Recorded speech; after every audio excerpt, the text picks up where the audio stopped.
the alleged extremist Islamic student who tried to blow up the Federal Reserve Bank in New York. His foiled plot is raising a lot of questions about America's student visa process.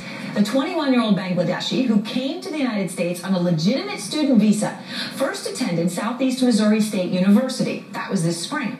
But then he transferred very quickly to the ASA Institute of Business and Computer Technology in New York City. That move did not trigger a red flag, and that, according to elected officials, is a problem. But we do know that the student visa program, in the hands of a few wrongdoers, so-called sham universities around the country, are serving as a backdoor for foreign nationals to enter our country improperly. Out front tonight, Susan Candiotti, who has been reporting on this from the start. And Susan, you found out just how easy it might have been for this young man to get a student visa. I talked to another student who attended that same university in Missouri, and this happens to be a student from Bangladesh. He told me that the process he thought took a really long time. I said, how long? He said, a month and a half. I don't think that's that long, but right. But he said he was asked 3 questions and 3 questions only in an interview in Bangladesh. The 3 questions were, number 1, how did you get to know about this school? Okay, easy enough for him to answer. He read about it on the internet and figured he could afford this place. Number 2, he said, he was asked, what do your parents do for a living? And the 3rd question is, your grades aren't particularly good. In fact, he admitted to me that they weren't. Why do you want to go to school in the United States?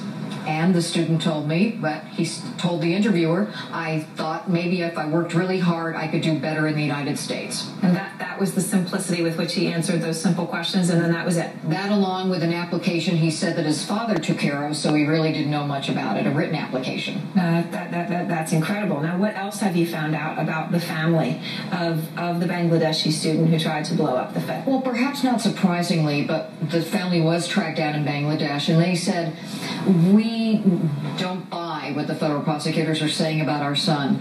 They maintain that he was a very studious, religious, and only wanted to go to the United States to study computer technology, and that's what he was doing. And in fact, they suggested the possibility that someone might be out to get him and set him up.